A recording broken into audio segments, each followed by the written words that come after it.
Mesdames et messieurs, bonsoir. Bienvenue à l'auditorium Germaine Tillon du MUSEM. On est très heureux de vous accueillir à l'occasion de ce nouveau cycle du temps des archives qu'on a imaginé avec Emmanuel Laurentin de France Culture, avec nos amis et partenaires de l'INA Méditerranée. Et puis, ça tombe bien, avec de nouveaux alliés qui sont l'association des Amis du MUSEM, qui désormais sont partenaires de ces lundis du MUSEM, donc du temps des archives et du comptoir de l'ailleurs. Et donc, on est très heureux puisque une nouvelle affluence vient pour ces rencontres et ces moments qui nous permettent de décrypter des archives. Et je pense qu'au fur et à mesure, vous allez vous rendre compte que c'est un lieu rare, d'abord parce que les archives choisies par nos amis de l'INA et par les équipes sont souvent étonnantes et méritent d'être commentées. Alors, pour ce nouveau cycle donc, du temps des archives, il y a des éléments de continuité, puis il y a des éléments de nouveauté. Donc, parmi les nouveautés, donc, un lien avec la Maison méditerranéenne des sciences de l'homme, donc Marilyn Crivello qui dirige le laboratoire d'histoire TELEM, que d'ailleurs Jean-Marie Guillon, qui intervient, dirigeait précédemment. Et donc ce partenariat va faire en sorte que justement on ait un décryptage à la fin de quelques images d'archives, au-delà de la thématique de ce soir, qui est sur la libération de Marseille et de la Provence et des oubliés de l'histoire. Un partenariat aussi, je voudrais les saluer, avec des jeunes générations, puisqu'il y a un lien avec Averroès Junior dans le cadre des rencontres d'Averroès. Donc on est très heureux de les accueillir. J'espère que vous aurez plaisir, vous aussi, d'ouvrir bien grand les yeux pour découvrir ces archives du passé qui ont souvent bien quelque chose à nous raconter du présent, et notamment quand on parle des oubliés de l'histoire, puisqu'il y a Grégoire Georges Picot qui est dans la salle. On a présenté, pas dimanche dernier, dimanche d'avant, son film sur la libération de Marseille. Eh bien, justement, ces figures, il est allé tourner au Maroc, il nous a raconté comment ça avait été un périple. Voilà. Il y a des acteurs qui ont contribué à la libération de Marseille que l'on a un petit peu trop tendance à oublier, et je pense que c'est important aujourd'hui au MUSEM de le souligner. Bonne rencontre, et puis après on dira quelques mots à la fin avec le président de l'association des Amis du MUSEM, prélude à un petit pot pour la réouverture de ce cycle. Mais je passe tout de suite la parole à Emmanuel Laurentin pour cette émission, cette rencontre, je ne sais pas comment on dit. Les deux. C'est exactement les deux. Bonjour à toutes et bonjour à tous, et merci d'être venus aussi nombreux ce soir donc, pour la réouverture de ce cycle Le Temps des Archives, qui est donc co-animé, coproduit et co-préparé par le MUSEM, par l'INA et par France Culture. Y a-t-il encore quelque chose à dire et à vous apprendre, à vous, ici à Marseille, sur la libération de la Provence en général et sur la libération de Marseille en particulier? En effet, depuis au moins un mois et demi, sinon plus, puisque vous savez, les médias craignant l'embouteillage, généralement, ils s'y prennent encore un peu plus tôt, eh bien, des émissions commémoratives, des suppléments de magazines, des expositions vous ont permis théoriquement de vous raconter l'épopée de cette libération marseillaise. Mais la particularité peut-être, on l'espère en tous les cas, de cette soirée, c'est qu'elle va vous proposer non seulement des récits d'historiens, des récits d'histoire, mais également des images et des sons de cette libération. Et à la fin de cette séance, donc, une analyse qui sera donnée, une analyse d'image qui sera donnée par Marilyn Crivello, qui est à côté de moi, qui est professeur des universités à Aix-en-Provence, à l'université d'Aix-en-Provence, qui est spécialiste d'histoire des médias. Et entre-temps, eh bien, nous aurons avec nous deux historiens qui connaissent fort bien cette histoire de la libération de Marseille et aussi de ce qui s'est passé juste après cette libération. Il s'agit de Jean-Marie Guillon, qui est professeur émérite à l'université d'Aix-Marseille, qui est à côté de moi, et d'Éric Dereau, qui est historien, spécialiste en particulier des troupes coloniales, de l'histoire coloniale et de la place de ces armées coloniales dans la libération du territoire. Alors commençons tout de suite par une voix que vous connaissez bien, qui a été entendue pour une autre libération, celle de Paris, mais cette archive est un peu différente.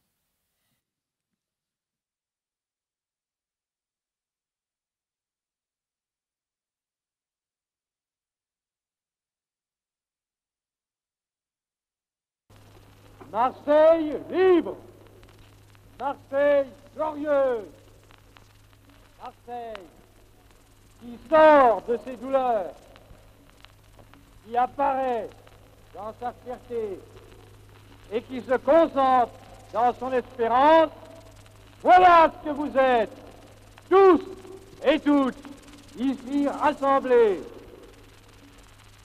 La très grande, la très noble, la très brave ville française.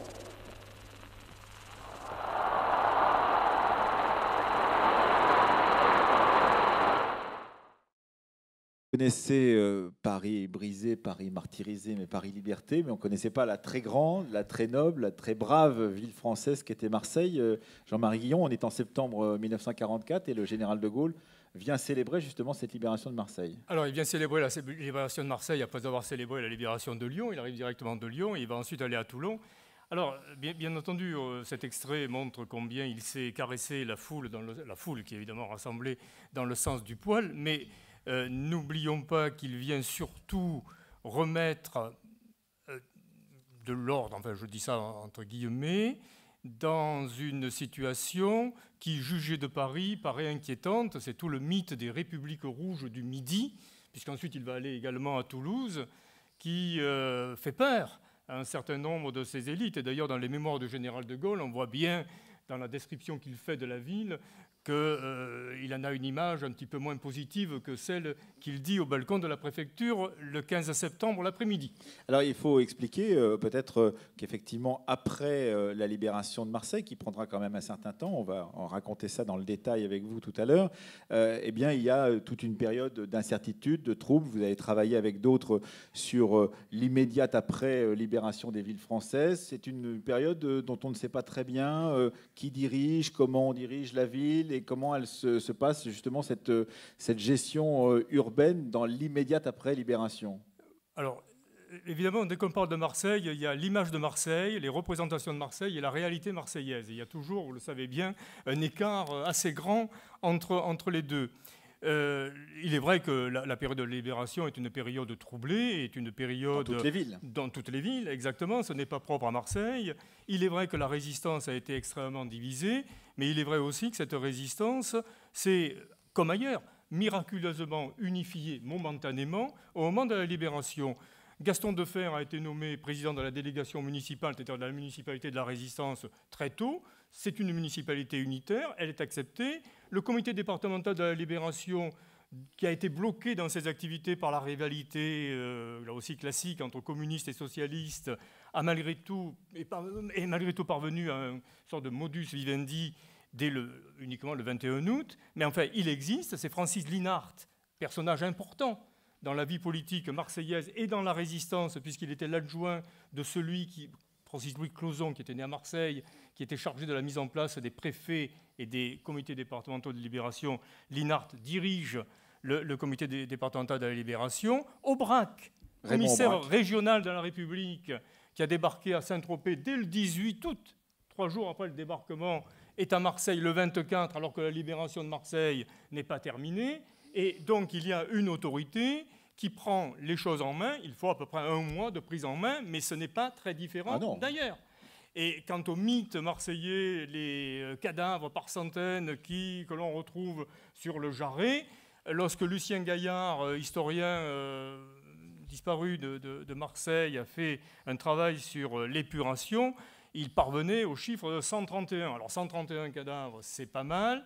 C'est toujours trop, bien entendu, mais à l'époque, on est dans une moyenne relativement commune.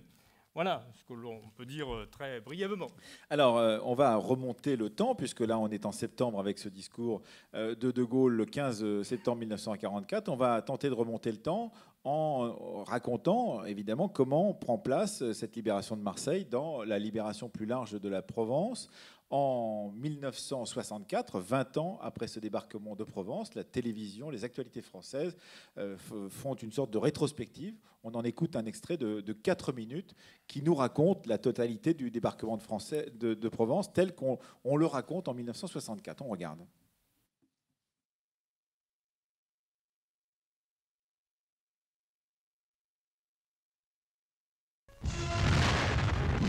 À l'aube du 15 août 1944, un déluge de fer et de feu s'abattait sur les défenses de la côte varoise entre Cannes et Toulon. 10 semaines après le débarquement de Normandie, le jour le plus long commençait pour la Côte d'Azur. 1200 navires et 400 000 hommes allaient être engagés dans l'opération Dragon. Des îles d'Hyères à la baie d'Aguet, la bataille allait faire rage sur 100 km de littoral. Il avait fallu 5 jours pour regrouper et amener jusqu'ici la puissante armada protégée par la 8e flotte américaine de l'amiral Hewitt et l'escadre française de l'amiral Lemonnier. Sous les ordres du général Delattre de Tassigny, 300 000 combattants français et 100 000 américains. Le corps expéditionnaire français n'est encore que l'armée B. Dans 8 mois, il deviendra Rhin et Danube.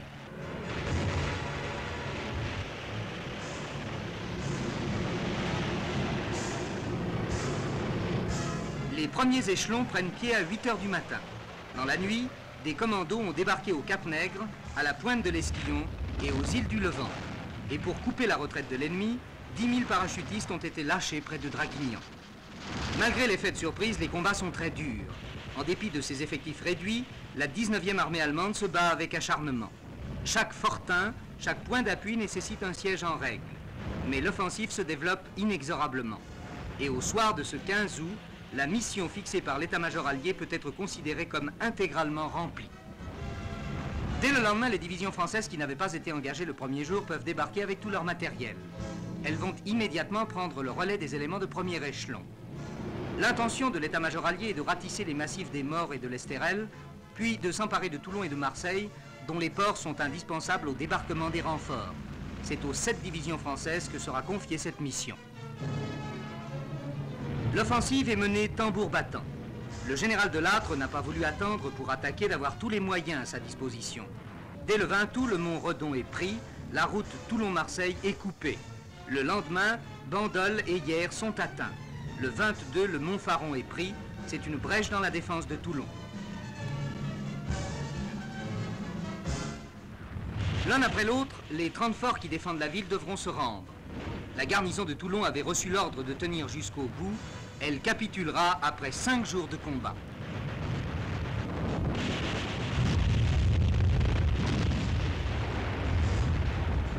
Depuis le début de la bataille, les Français ont perdu 3000 hommes, mais 20 000 Allemands sont tombés entre leurs mains.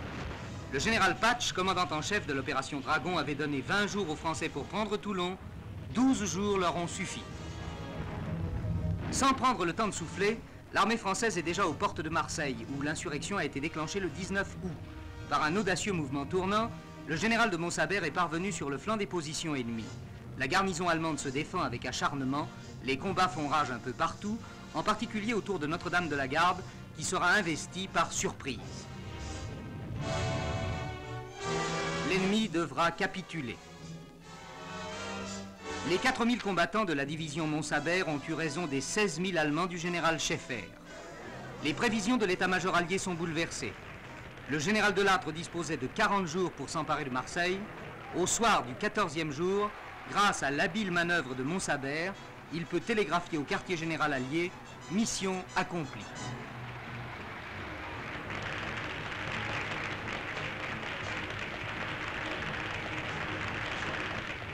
Et le 29 août 1944, tout Marseille acclame la première armée française libératrice de la Provence. Première victoire d'une longue série qui ne devait s'achever qu'avec la guerre, au cœur même du territoire ennemi, sur le Danube.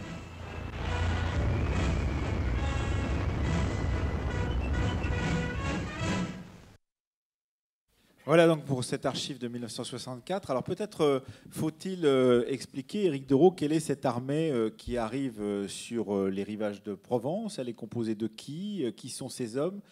Tel que le raconte cette archive de 1964, où on a l'impression qu'ils sont plus nombreux en tant que Français qu'en tant que forces alliées. Qu'est-ce qu'il en est exactement de cette armée qui débarque en Provence? Alors d'abord, il s'agit de...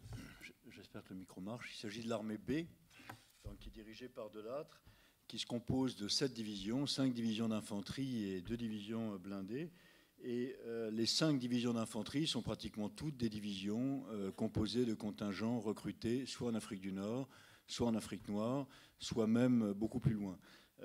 C'est ça qui est très intéressant, c'est qu'en réalité, il y a toutes les couleurs, puisque c'est pour reprendre les termes de l'époque, il y a toutes les couleurs de l'Empire qui participent à ce débarquement. Vous faites référence à une fameuse affiche qui date des années 30 et qui s'appelait Trois couleurs, un drapeau, un empire. Ouais, un drapeau, un empire, voilà, qui était une affiche de l'exposition coloniale ou autour de l'exposition coloniale, Voilà, c'est ça. Absolument. Et donc, sur ces divisions, surtout celles...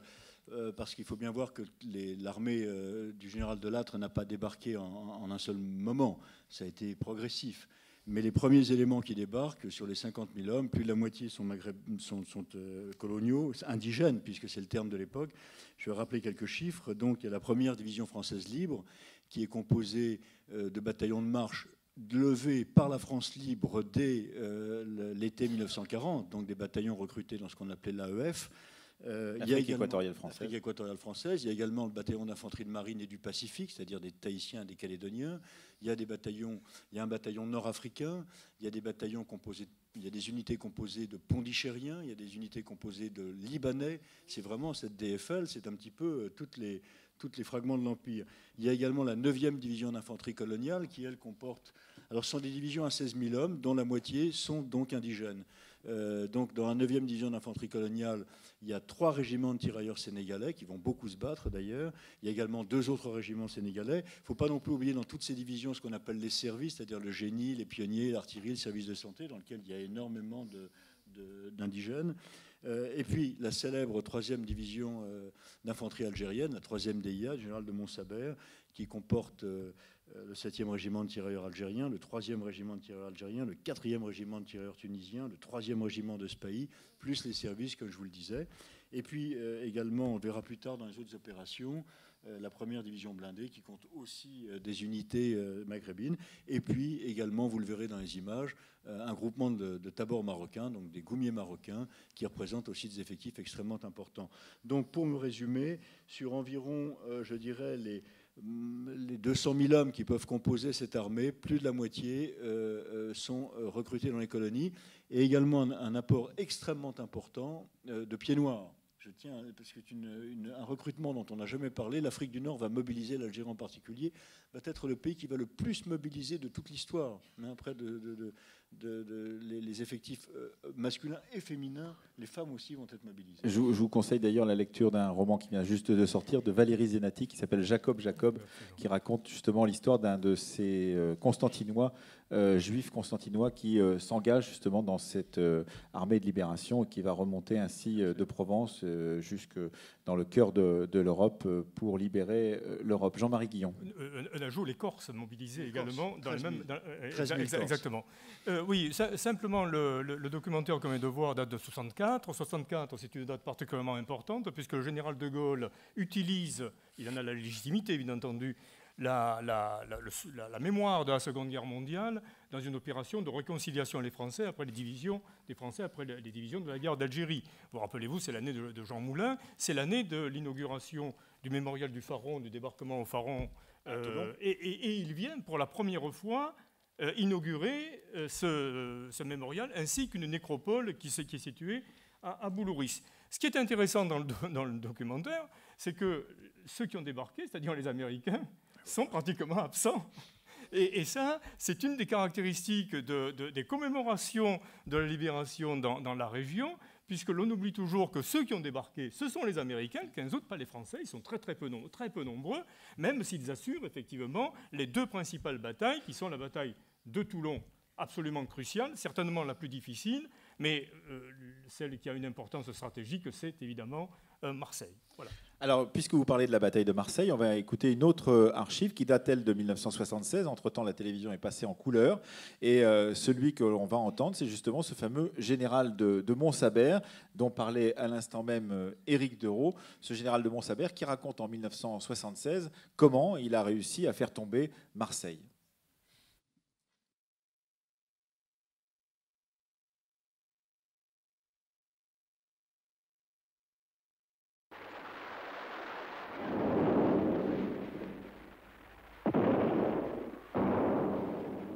La libération de Marseille est due essentiellement à un homme, c'est le général de Goualard de Montsabert, qui passe outre aux consignes de prudence du général de Lattre de Tassigny.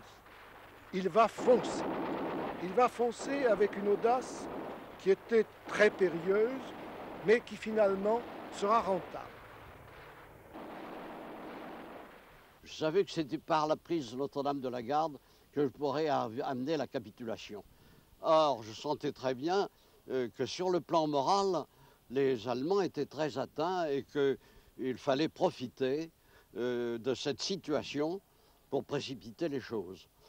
De sorte qu'en quittant le général Schaeffer, j'ai décidé d'attaquer Notre-Dame de la Garde, de façon à dominer toute la position de Marseille et, je dirais, à pouvoir placer les obus comme à la main, une fois qu'on a un observatoire comme celui de Notre-Dame. La difficulté, tout le monde la connaît, Notre-Dame de la Garde est en haut d'une très haute colline qui domine tout, qui voit tout. Par conséquent, il fallait gêner l'adversaire par le nombre des assauts qui pouvaient monter le long de la colline et par toutes les directions. J'avais un renfort en char qui m'a permis de faire précéder les premiers éléments des chars montant vers Notre-Dame de la Garde. Il y en a un qui a été brûlé et l'autre qui a été arrêté. Ensuite, ça a été la course au clocher. La course au clocher qui arriverait le premier à Notre-Dame de la Garde. L'attaque a eu lieu le 25 et le 26, c'était terminé. Notre-Dame de la Garde était délivrée. À la suite de la prise de Notre-Dame de la Garde, qui a été suivie très vite de la capitulation des forces allemandes, il y a eu une messe solennelle qui a été dite à Notre-Dame de la Garde. Et en quittant Notre-Dame de la Garde pour aller continuer les opérations plus loin, j'ai salué la statue de Notre-Dame de la Garde et j'ai dit à celui qui m'accompagnait, qui était l'abbé Croziat, je lui ai dit, c'est elle qui a tout fait. Et c'est exact.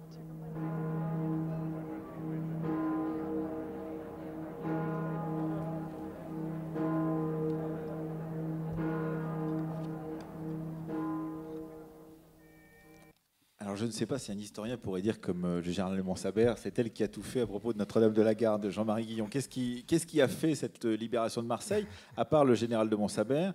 Je crois qu'il y a aussi le général de l'Armina, on en parlera dans un instant, qui a joué un très grand rôle dans la libération de Marseille en particulier, mais aussi les résistants marseillais tout de même, parce que ça n'est pas simplement les forces qui arrivent de l'extérieur, il y a ce qui se passe à l'intérieur. Racontez-nous un peu, Jean-Marie Guillon.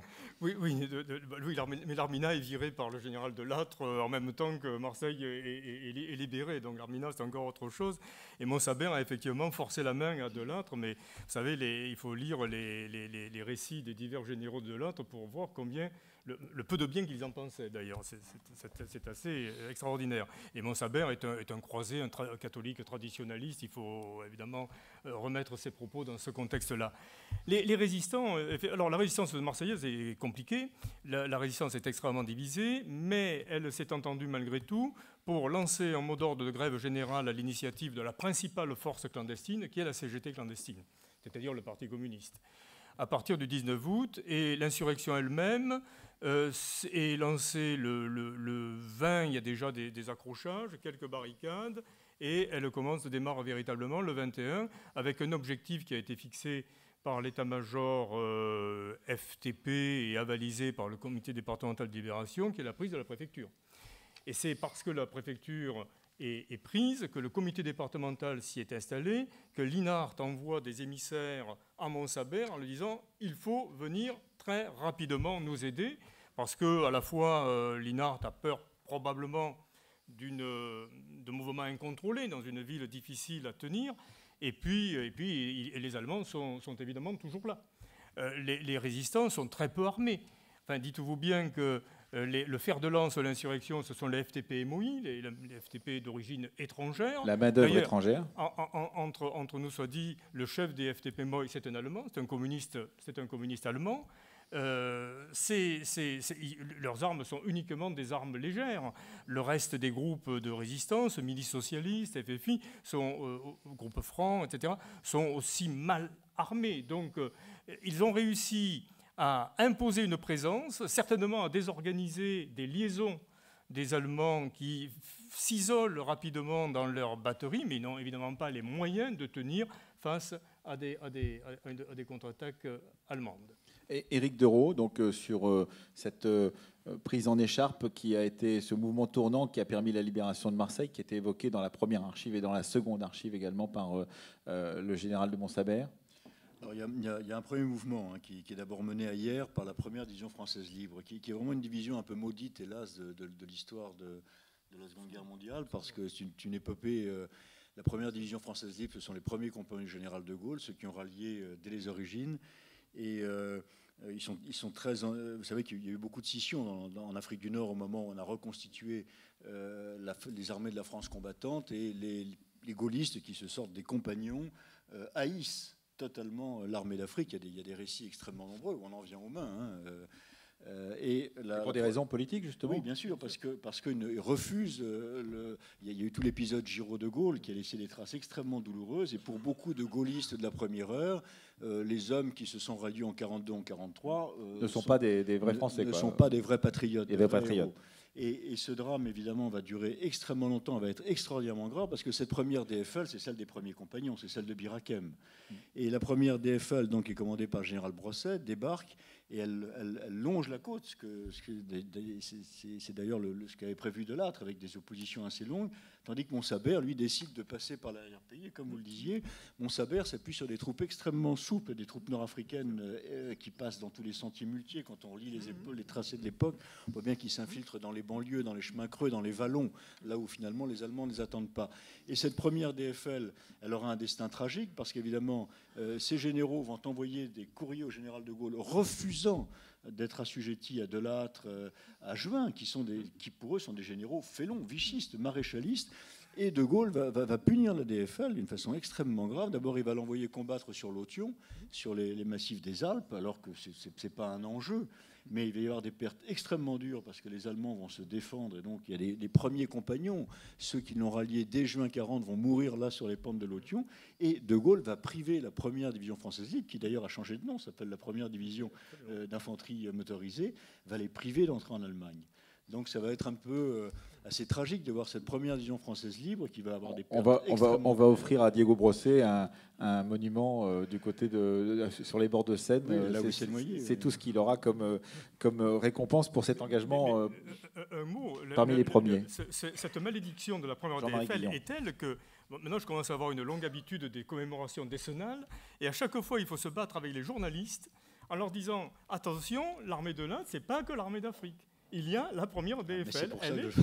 Donc, merci d'avoir rappelé sa présence. Alors, on a évidemment cette libération qui passe par la libération de Notre-Dame-de-la-Garde et ainsi la capacité de surveiller Marseille depuis le haut. Et puis ensuite, il y a évidemment le défilé, le grand défilé. C'est cette libération de Marseille qu'on regarde maintenant, donc telle qu'elle a été filmée.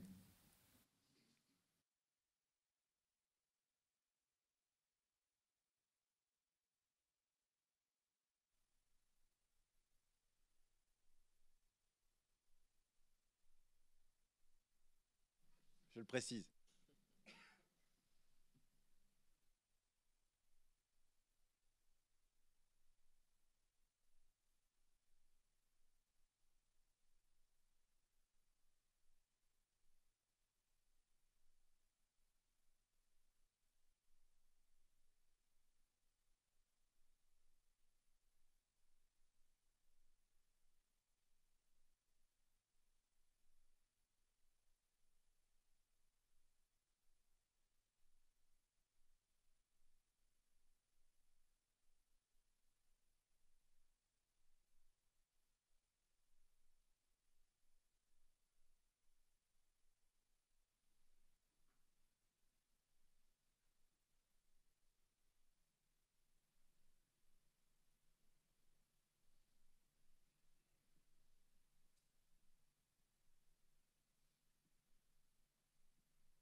Et un deuxième document, là aussi muet, que l'on va pouvoir regarder, qui dure un peu plus longtemps, qui est le défilé des troupes coloniales.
Voilà, donc pour ces archives, c'était plus qu'une minute de silence, c'était 4 minutes de silence.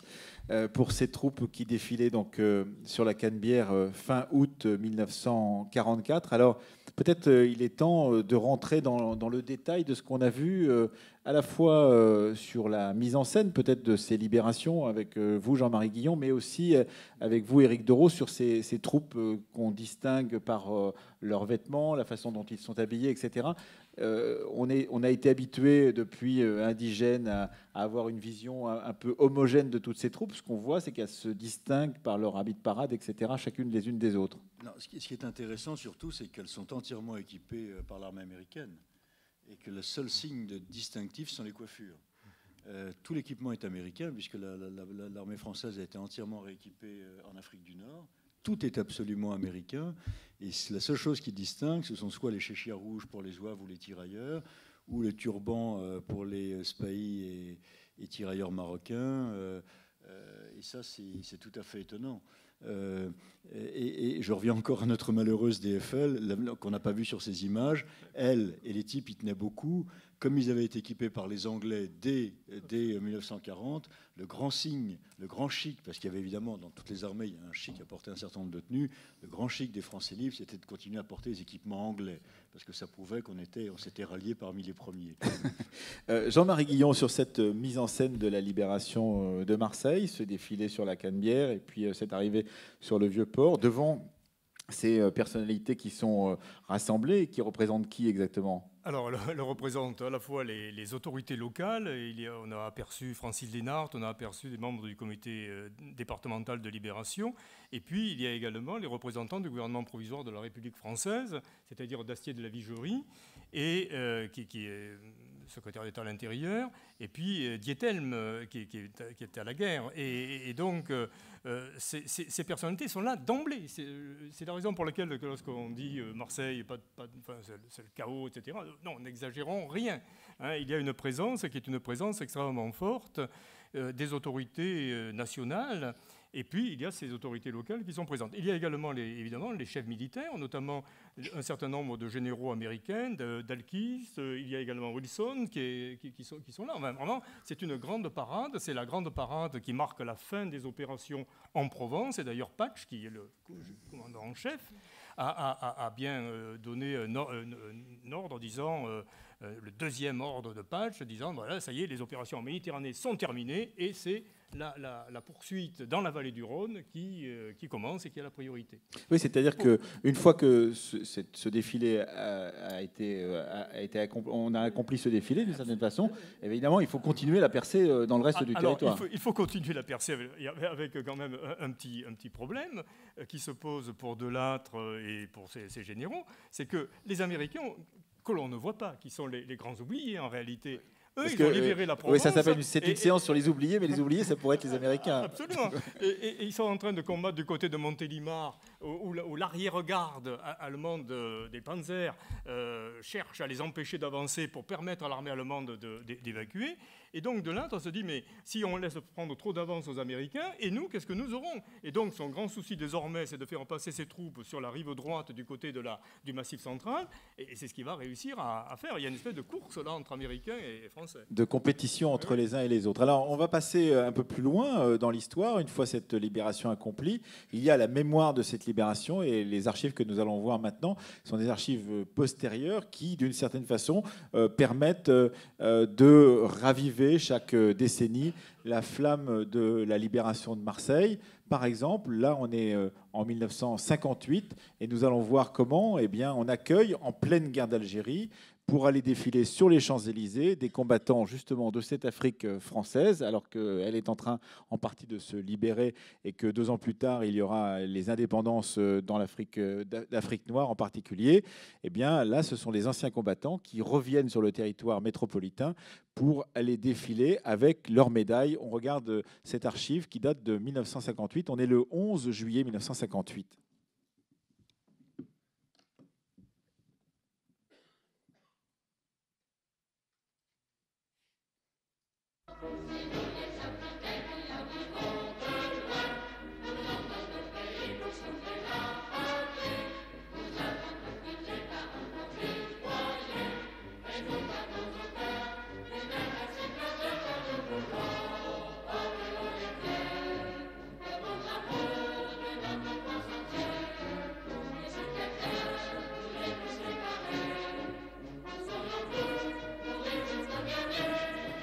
Oui, depuis plusieurs jours, de nombreux bateaux chargés de délégations de Français musulmans sont accueillis avec enthousiasme à Marseille.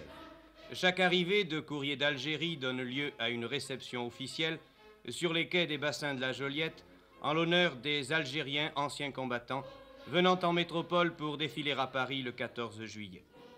Toute l'Afrique française sera présente pour ce 14 juillet de la France et les représentants de nos territoires d'outre-mer arborent déjà fièrement, en débarquant à Marseille, leur Légion d'honneur ou médaille militaire gagnée au service de notre pays à Verdun, Cassino ou sous le ciel des Vosges. Il y avait beaucoup d'étrangers ce matin sur les quais de la Joliette, qui regardaient avec admiration 250 chefs de tribus d'Afrique, dont la majorité portait, épinglés sur la poitrine, les insignes de commandeur de la Légion d'honneur.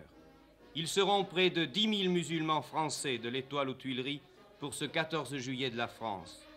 Cette année, plus que toute autre, mieux que toute autre, cette année qui gardera pour elle cette autre date désormais historique du 13 mai, doit rendre au 14 juillet de la France son plein sens et sa haute valeur.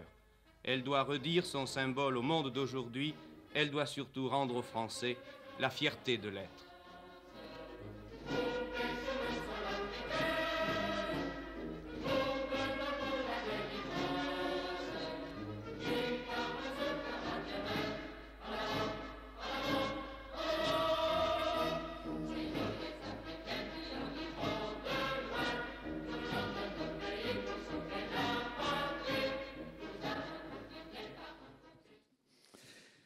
Alors, le chant des Africains, ce chant des Africains chanté par la troupe indigène lorsqu'ils reçoivent la palme à Cannes, évidemment avec un autre sens que lorsqu'il est utilisé en 1958. Éric Dereau, vous avez le bénéfice d'être un témoin, puisque vous venez de me dire à l'instant que vous avez assisté à ce défilé du 14 juillet 58, avec votre père, en l'occurrence, sur les Champs-Élysées. Mais donc là, on voit bien l'usage que l'on peut faire de cette histoire de la libération de Paris par les troupes coloniales, la libération de Marseille et de la Provence par les troupes coloniales, dans un contexte qui est totalement différent, un contexte de décolonisation de 1958. Là, puis surtout, le commentaire le dit bien, il rappelle le 13 mai. C'est l'accession du général de Gaulle au pouvoir. C'est encore le moment où de Gaulle parle aussi aux anciens combattants. Il y aura bientôt les différents discours en Algérie. C'est la France une et indivisible. C'est la plus grande France. C'est avant. Et la fierté d'être français. Et la fierté d'être français. Et c'est vrai que j'ai assisté à ce défilé. J'avais été extraordinairement impressionné. Pour un petit garçon, en particulier voir les Touaregs défiler, grands types comme ça voilés, c'était absolument incroyable. C'était vraiment un moment. Toutes les anciens combattants défilaient leurs médailles. Il y en avait partout dans Paris. Ils étaient hébergés absolument partout. C'était très impressionnant. Juste un mot sur le chant des Africains, parce que nous en parlions à l'instant. L'histoire connaît quand même beaucoup de torsions. C'est formidable, justement. Racontez-le. Parce qu'Indigène a fait du chant des Africains l'emblème du chant des tirailleurs. Maintenant, même quand vous allez en Afrique, les tirailleurs vous chantent le chant des Africains, alors que le chant des Africains, c'est un chant de pied noir. C'est même l'hymne de l'OAS quand elle émet à Oran.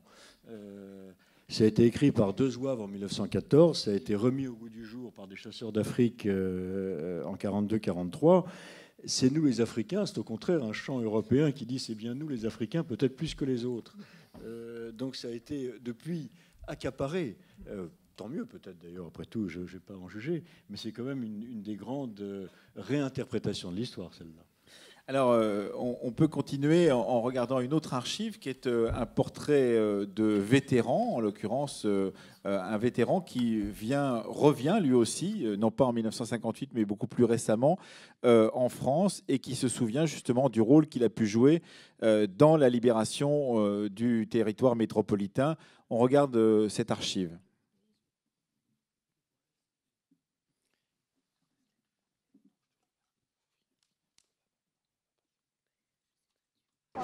Mon colonel, comment ça va? Un certain mois d'août 44, ils ont débarqué ensemble. 50 ans plus tard, Joseph Konombo, ancien de la 9e division d'infanterie coloniale, retrouve ses amis et la Provence.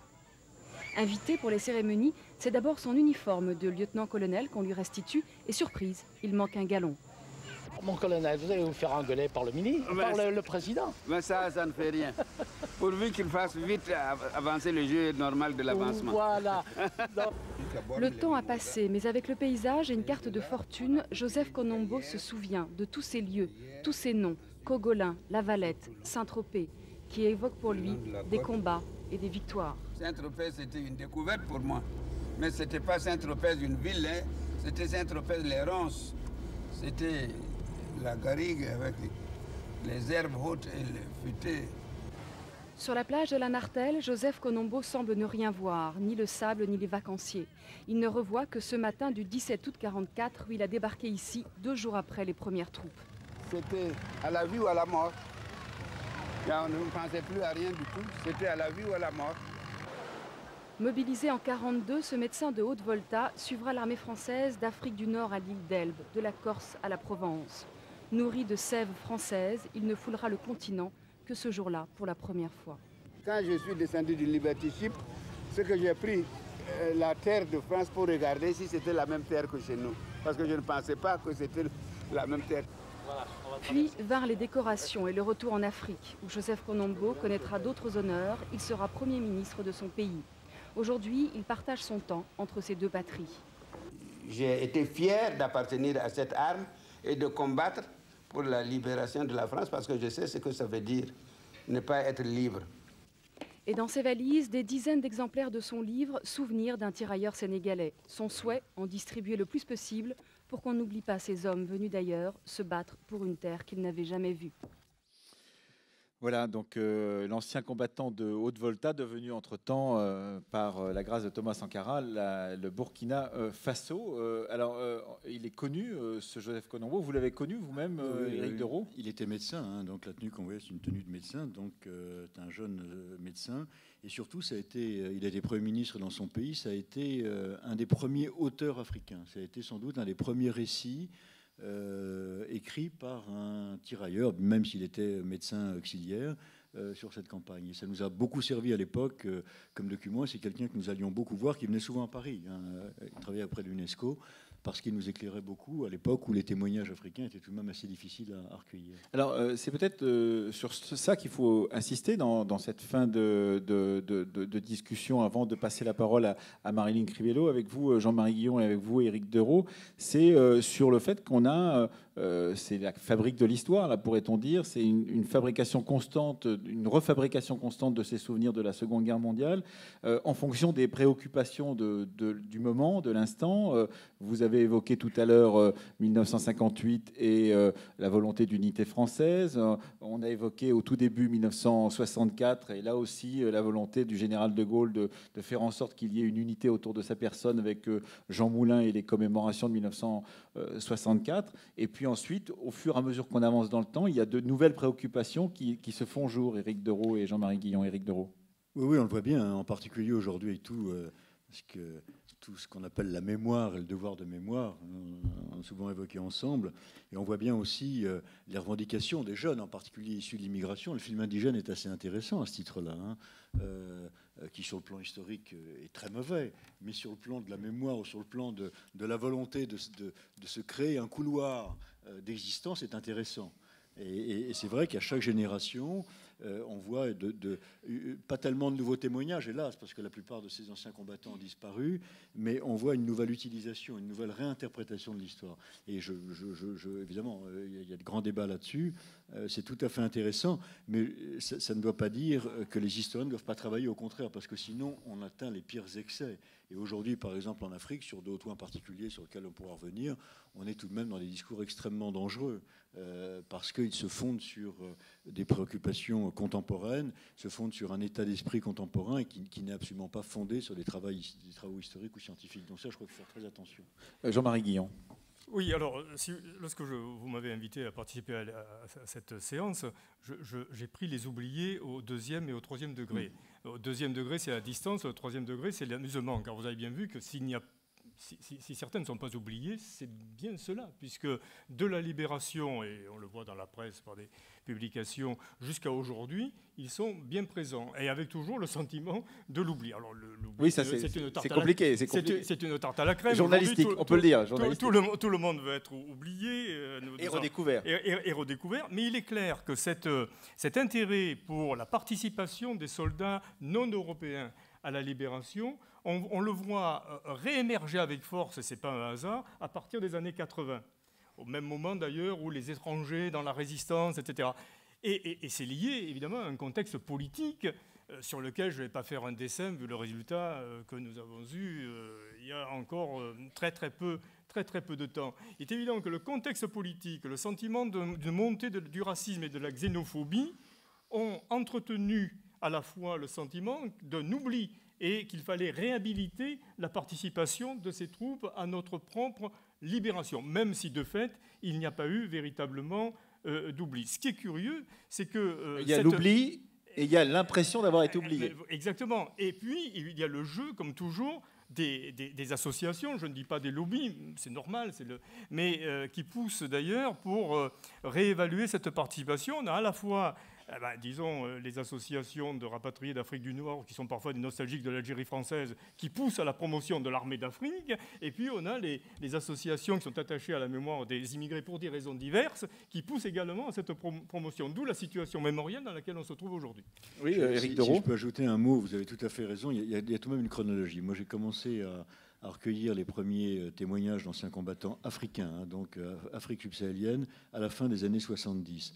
Et il y a vraiment une rupture au milieu des années 80, avec l'apparition des premiers discours xénophobes en France, en particulier les odeurs. Quand on n'a pas les odeurs africains, je me souviens, j'étais en Afrique, alors là, les anciens combattants, il faut bien voir qu'un ancien combattant, un tirailleur, il était en France, il écoutait le transistor. Je me souviens qu'il me demandait les résultats des matchs de foot. Enfin, il les connaissait avant moi, il connaissait les résultats des élections sénatoriales.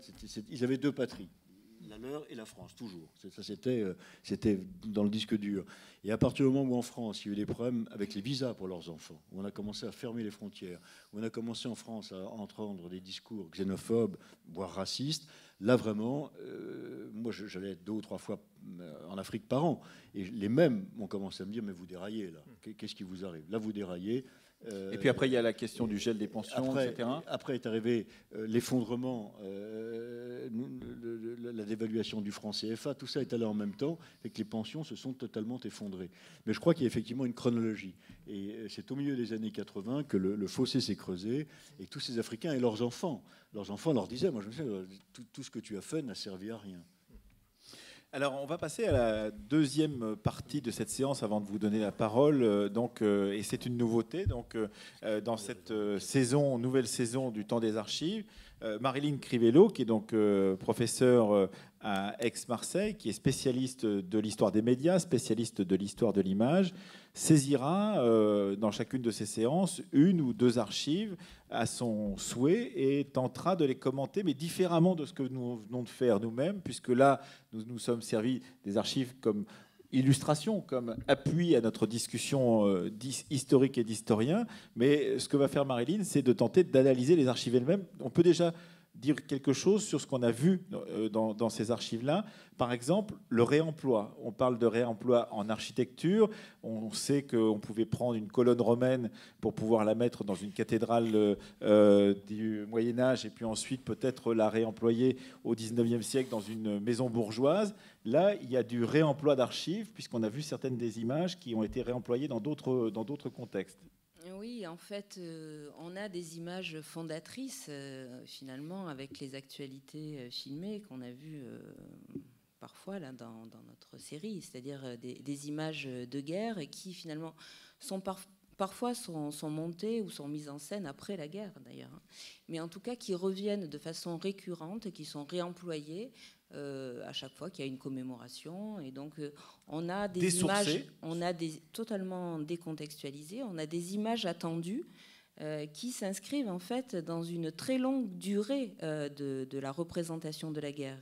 C'est un genre qui naît avec le 19e siècle, avec la peinture, qui va être réapproprié avec la photographie, les magazines illustrés et le film, bien sûr, va venir continuer à alimenter cette mémoire collective autour de la guerre qui a des figures bien particulières. On a les figures héroïques qui reviennent systématiquement, on a les défilés, on a les combats, les scènes de combat. Donc on a des images attendues de la guerre. Et ce qui est toujours surprenant dans cette filiation des images guerrières, c'est la place de la mort. C'est-à-dire que ou bien elle est trop présente, ou bien elle n'existe pas. hein, et je pense que parmi ces images de guerre, on peut songer à la guerre du Golfe en 90, par exemple, cette guerre chirurgicale où là, fondamentalement, les morts avaient disparu. Mais donc, on est nous-mêmes, en fait, complètement dans cette construction qui existe depuis deux siècles, hein, avec des images attendues de la guerre, et finalement, on les retrouve avec plaisir.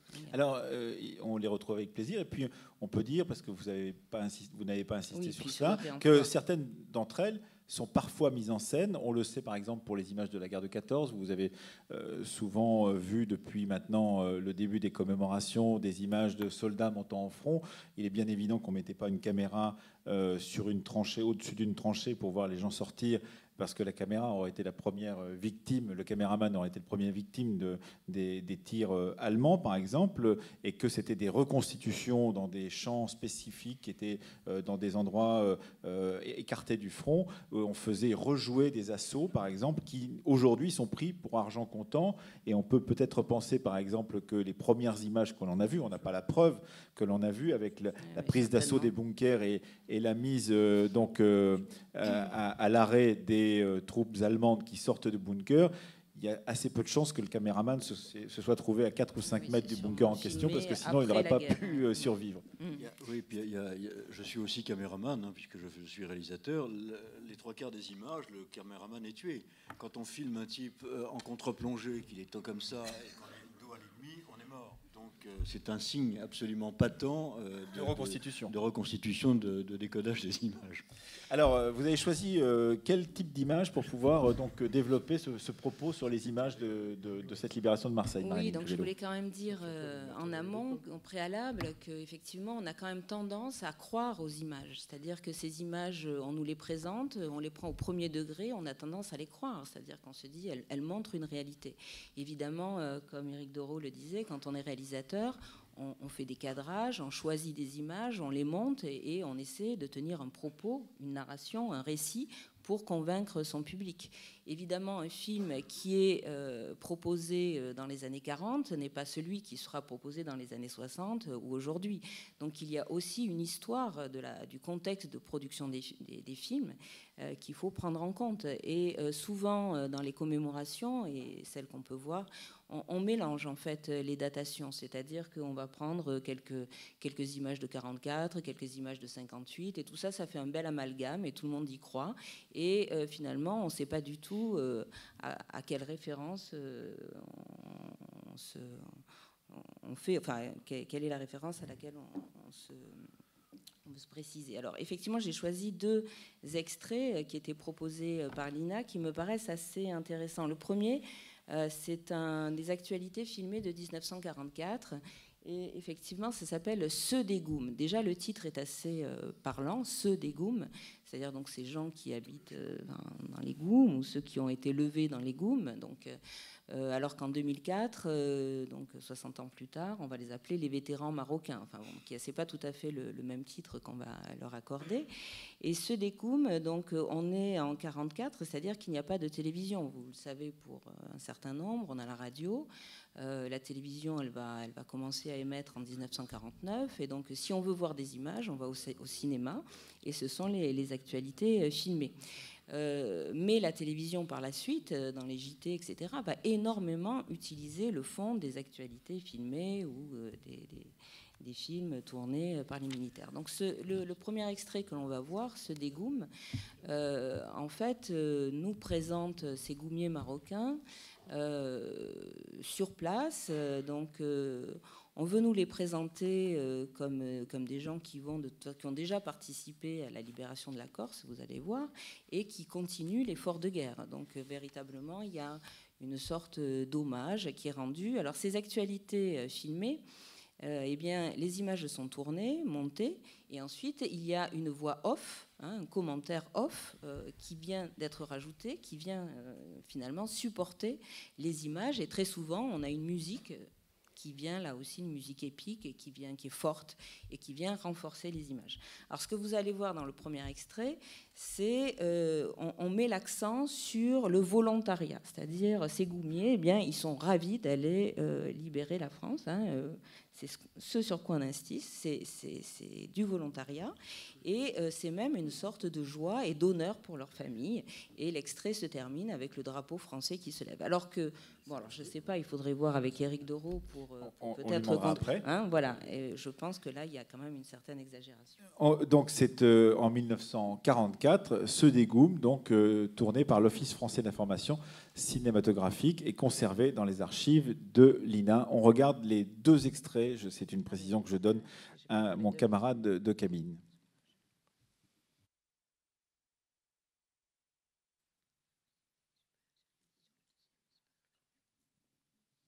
Dans les montagnes de l'Atlas, la France, depuis 1910, recrute des goumiers parmi les populations arabes ou berbères du Maroc.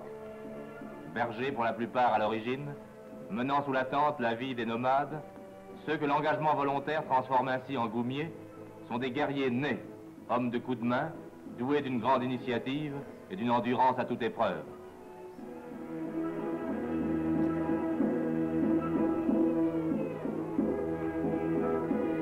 Leur entrée dans les goums, sanctionnée par la pose de leurs empreintes digitales sur les registres militaires, fait la joie et l'honneur de leur famille, restés, malgré la vie pastorale, passionnément attachés aux traditions guerrières ancestrales.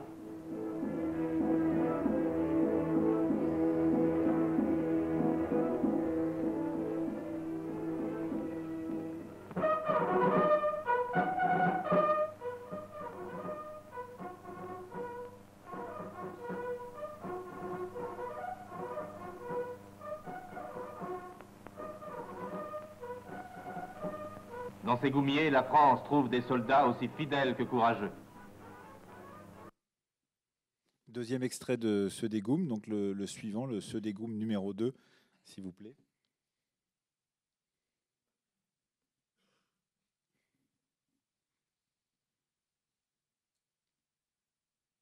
Et voilà que la poudre parle de nouveau pour les goumiers marocains.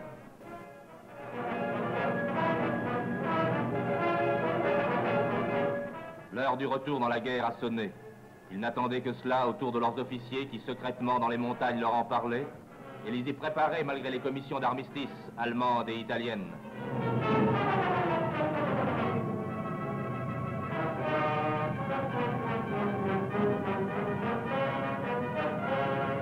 On les a vus toujours ardents, toujours loyaux, toujours victorieux, en Tunisie, en Sicile, en Corse, en Italie.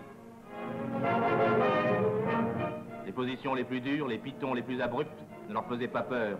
Agiles comme des chats, ils atteignaient et délogeaient l'ennemi malgré ses retranchements, lui enlevaient ses armes.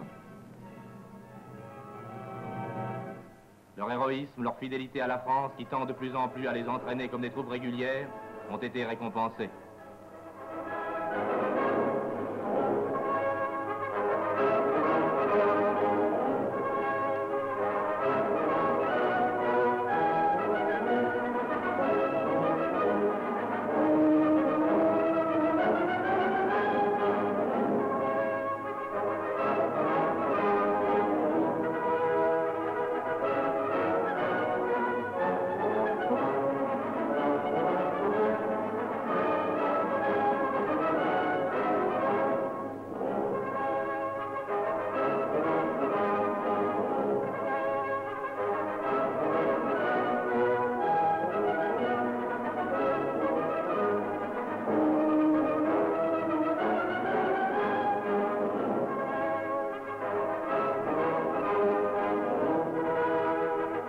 Baroud a repris pour les goumiers marocains. Il ne cessera plus qu'avec la libération de la France.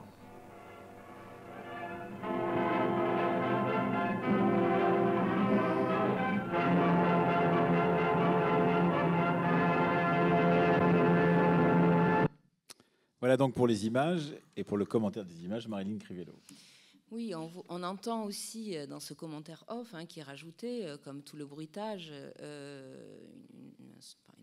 stéréotype, en tout cas une coloration coloniale. Il faut préciser qu'il n'y a pas de son direct à ce moment-là. Il n'y a aucun son direct, c'est uniquement du son rajouté, même lorsque la trompette se fait entendre. Donc ces Goumiers, comment sont-ils présentés dans ce film de 44 ? Ils sont quand même présentés comme des gens, des montagnards solides, parfaitement adaptés au milieu. C'est quasiment naturel pour eux, et je pense que vous avez entendu, agiles comme des chats. Et ça, c'est quelque chose qu'on entend de façon récurrente. Hein. Il y a une sorte d'animalité intrinsèque, naturelle. Ils sont parfaitement adaptés. On voit aussi que dans ce documentaire, ce qui est important, c'est de montrer à quel point la France est capable de récompenser ses Goumiers. Hein. Et on met l'accent sur le moment où effectivement il y a des médailles qui sont offertes, qui portent des noms bien précis. Mais ce qui est intéressant pour nous là dans l'image, c'est qu'on filme la poignée de main entre le Goumier et l'officier. Hein. Là aussi, c'est pas anodin. Et on les voit partir encore en guerre. On est en 44, la guerre n'est pas finie. On les voit partir en guerre.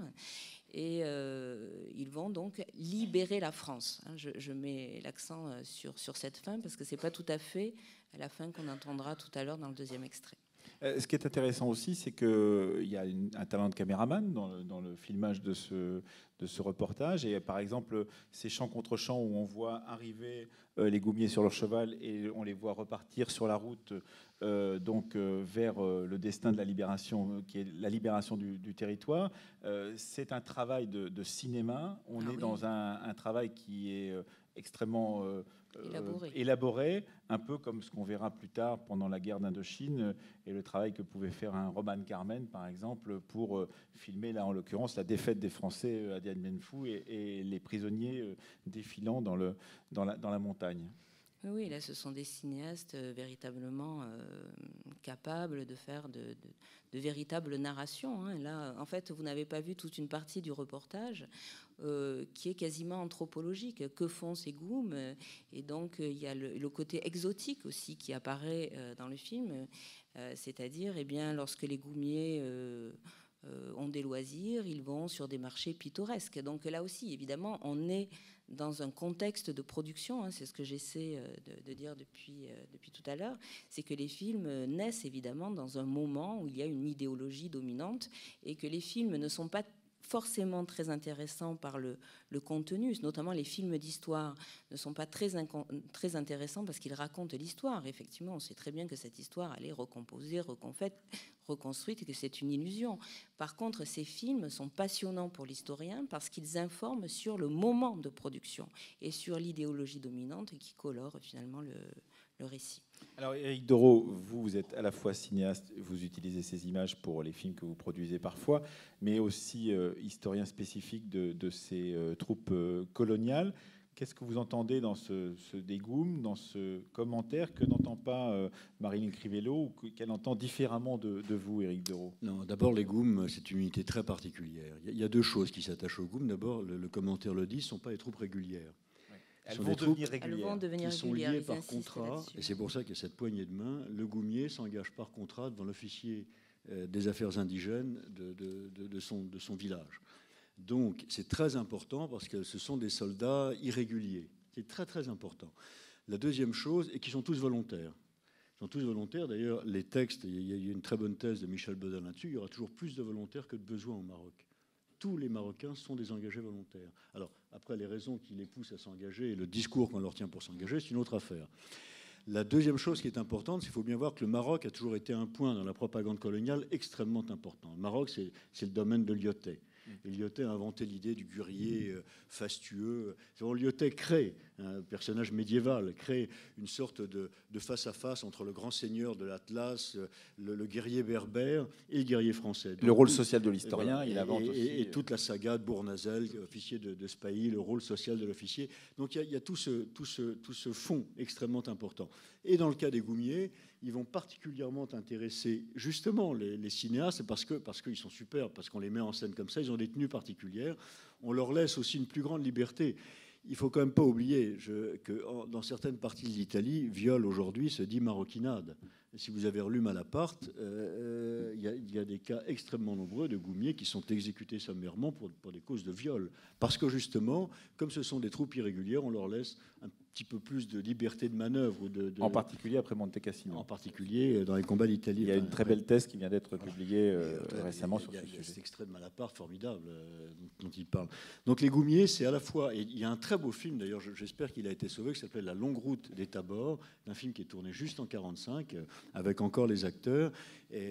Donc c'est à la fois, là, vous avez raison, on trouve à la fois le discours colonial, on trouve le rêve de Lyotet, d'assimilation, c'est aussi le vieux rêve de Napoléon III sur le royaume arabe. Le royaume arabe, on trouve tout ça. Et puis le fait que ce sont aussi des hommes qui sont recrutés souvent dans des villages, dans des populations qui ont longtemps lutté contre la France et à qui on offrait, quand elles se rendaient, la manne, c'est-à-dire la reddition, en échange du fait qu'on les réengageait. Et finalement, comme je pense que les sentiments d'unité étaient peut-être pas ce qu'ils sont aujourd'hui, on ralliait finalement le vainqueur du moment. Et donc tout ça, on trouve tout ça là qui s'exprime dans ces images-là. Oui, là, c'est quand même une vision qui est totale, entière. C'est-à-dire qu'on a vraiment le sentiment que tous ces goumiers ont été volontaires. On sait très bien qu'il y avait des orphelins, qu'il y avait des difficultés économiques. On sait très bien aussi que les tribus étaient montées les unes contre les autres. Mais là, on a un discours finalement totalement formaté, entier, etc. Et puis, c'est quand même aussi à la gloire de la France, hein, évidemment. On est en 1944. Alors, ce qui est intéressant, c'est de voir comment, 60 ans après, ça peut être présenté. Sachant que quand même, non seulement Éric Dereau, mais aussi donc dans les années 80, avec des films qu'il a pu faire, mais une série que vous avez peut-être vue parce qu'elle a eu un certain impact à la télévision, qui s'appelait L'Histoire oubliée. Alors justement, le titre, là encore, L'Histoire oubliée, ça fait référence à ce que Jean-Marie Guillon tout à l'heure disait. On est tout le temps dans de l'histoire oubliée. Hein. Mais en tout cas, cette série qui avait été faite par Alain de Sédouy et puis à laquelle Éric Dereau avait participé, L'Histoire oubliée, eh bien, montrait justement, il y avait une partie qui avait été faite sur les goumiers marocains. On est dans les années 90 et on voit bien émerger... non, 92 pour L'Histoire oubliée. On est dans ce retour de mémoire, enfin, on voit très nettement. Et donc, dans ce film sur les goumiers marocains, le réalisateur fait parler des goumiers qui ont quand même des témoignages et qui viennent un petit peu modifier cette vision aussi idéaliste. Enfin, c'est-à-dire que vous avez des goumiers qui disent bah oui, mais moi j'ai gardé mes vêtements pendant 8 mois, j'ai pas pu me changer, je me suis engagée parce que j'avais pas d'autre choix. Enfin bon, il y a quand même voilà des témoignages qui viennent un petit peu modifier ce discours parfait qui nous est montré dans le film. Alors on passe de 92 donc à 2004. Dernier extrait d'archives pour cette soirée donc consacrée à la libération de Marseille et aux oubliés de cette histoire. Et bien là c'est en 2004 et on est 60 ans après ce film sur les goumiers. On raconte la même histoire, mais il ne s'appelle pas et il ne porte pas le même nom pour le journaliste qui les interroge. C'est un journal dans le Journal de la Nuit, un reportage de Jérôme Soulard et d'Alexandre Cara avec Jean-François Monnier aux images.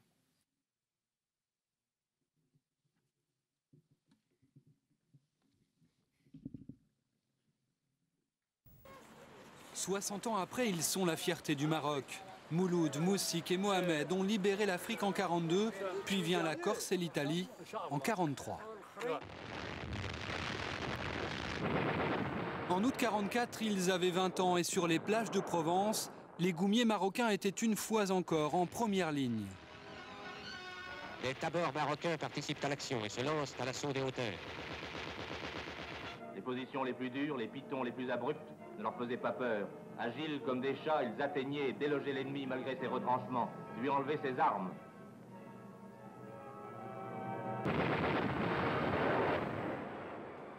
On ne pensait pas à la mort, vous savez. Ceux qui mouraient, ils mouraient, on n'en faisait pas un drame. Et ceux qui restaient, eh bien, on les envoyait au front. Et il fallait tenir bon. Et quand les Français nous criaient en avant, eh bien, on y allait, sans discuter. Au feu, les Marocains essuient des pertes considérables. Des milliers de blessés, des morts. Encore des morts. Mais les goumiers ne lâchent rien et finissent par mettre en fuite les Allemands. Après Aubagne, voici donc Marseille, libérée par les Marocains. Nous avons libéré des gens qui n'étaient pas là en liberté. Nous avons essayer de faire propager la liberté. Ils sont contents de nous. Les bébés marocains, ils nous donnent à manger, ils nous donnent à boire et tout ça, tout le monde est content. En Afrique, en Europe et plus tard en Indochine, Mouloud, Moussik et Mohamed seront de tous les combats, blessés à plusieurs reprises, mais sains et saufs grâce à Dieu, et plutôt fiers de leur parcours. C'est la Légion d'honneur. C'est officier Louis Chamalaoui, croix de guerre, combattant. Dimanche en Provence, ils seront les invités de la France, décorés encore pour leur courage lors du débarquement. Pendant la guerre, plus de 80 000 goumiers marocains ont servi comme eux sous le drapeau français pour libérer l'Europe. Voilà pour ce dernier reportage. Commentaire de Marilyn Crivello. Vous avez remarqué que les mêmes images qu'on a vues dans le premier et dans l'avant-dernier reportage ont été reprises dans celui-ci. C'est un grand mix, une sorte d'art d'accommoder les restes façon cinématographique et télévisuelle que l'on connaît bien quand on travaille sur les médias. Marilyn. Oui, dès qu'on s'arrête un peu sur les images et qu'on prend le temps de les regarder, on voit à quel point il y a un réemploi permanent des mêmes images. Hein. Donc là, je pense que cette fois-ci, vous avez bien entendu Agile comme des chats. Hein. C'est encore le choix qui a été fait, en tout cas, par le journal télévisé en 2004. On est à un moment, là aussi, de commémoration, hein, une fois de plus. Donc il s'agit de mettre l'accent... accent sur ces goumiers marocains.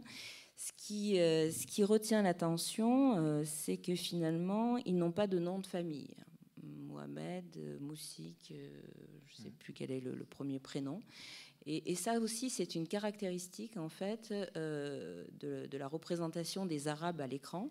J'emploie le mot arabe volontairement, c'est-à-dire et notamment les travailleurs immigrés dans les années 70, pas de nom de famille. Hein, on les présente toujours par leur prénom, et là c'est très clair. Il y a une thèse d'Edouard Mille-Safif sur ce sujet. Voilà, tout à fait, on travaille ensemble sur ce sujet. Donc c'est vraiment typique, hein, c'est-à-dire qu'on les voit ensemble apparaître à l'écran et on leur donne 3 prénoms, ce qui est finalement là aussi dans une façon de faire assez sympathique, mais aussi peut-être un peu paternaliste.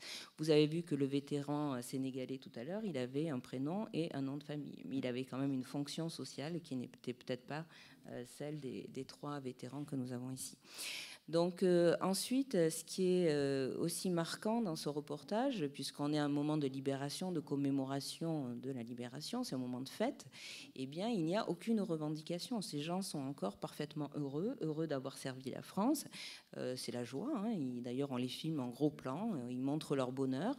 Ils rappellent pour l'un d'eux, dans un des témoignages, que les Français les ont accueillis à bras ouverts. Donc c'est véritablement, là encore, une présentation, même en 2004, de quelque chose qui est encore un discours parfait, sans véritable difficulté. On est très loin, effectivement, des débats de société que 2 ans plus tard, Indigène va susciter avec des revendications, des retours de honte, de dettes, de pensions non payées, etc. Là encore, on est dans quelque chose qui est finalement assez favorable.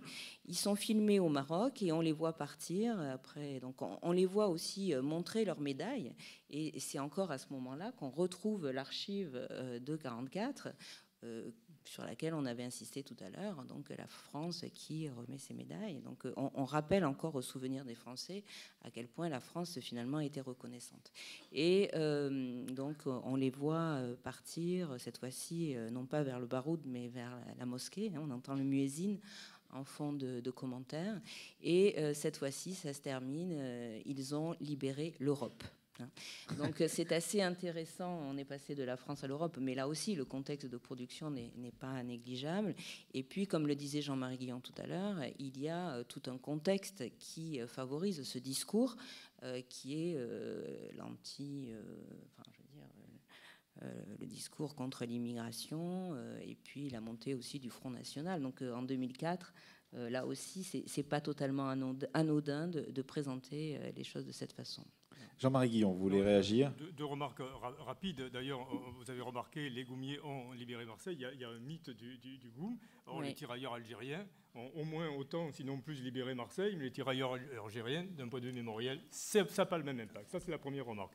Deuxième remarque, 10 ans auparavant, Grégoire Georges-Picot, qui est là, avait fait un excellent film sur la libération de Marseille, où intervenait où tu avais interviewé des vétérans marocains, si je me souviens bien, et puis il y avait des soldats africains. Et je voudrais souligner le travail que fait ton association, l'Amicale Mara, dans cette connaissance des troupes venues d'Afrique dans la libération, notamment de la région.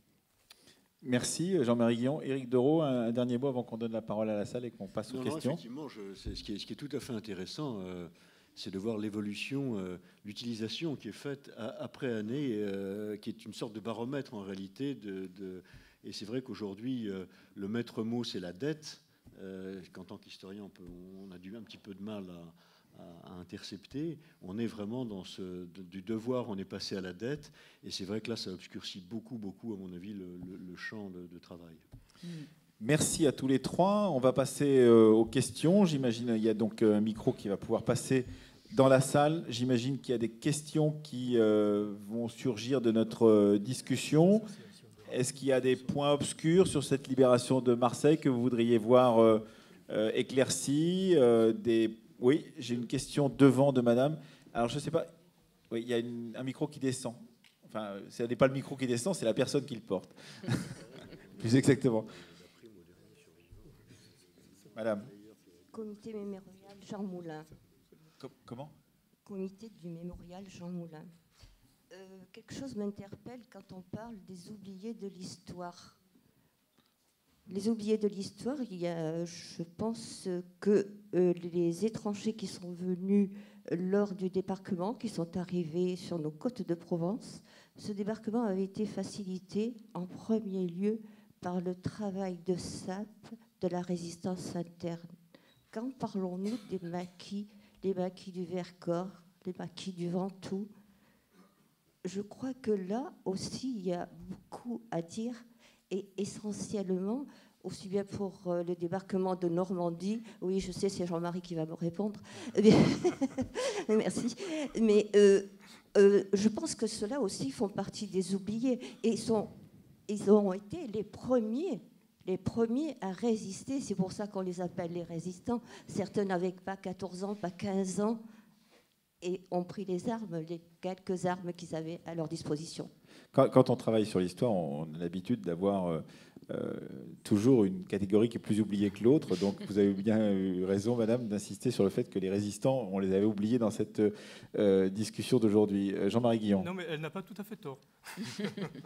Non, les résistants n'ont pas été oubliés, mais c'est vrai que dans les commémorations décennales en particulier, le rôle de la résistance est souvent extrêmement minoré et mis un petit peu de côté. Ces résistants, ils sont présents partout. Ils ont très peu de moyens.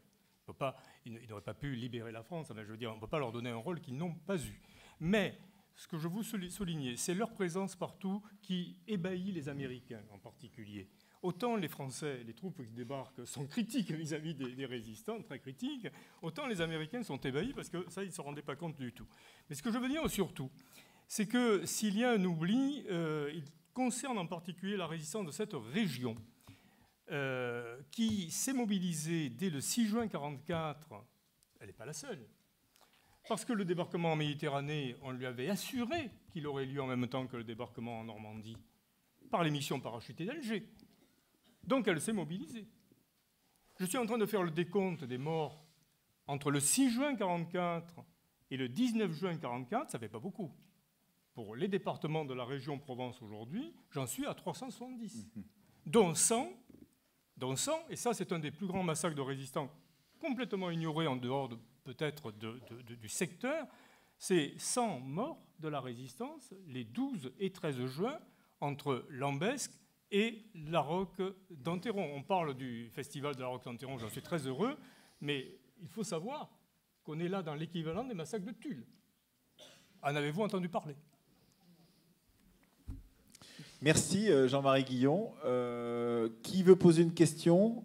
Est-ce que quelqu'un a d'autres questions à poser? Non. Oui, monsieur.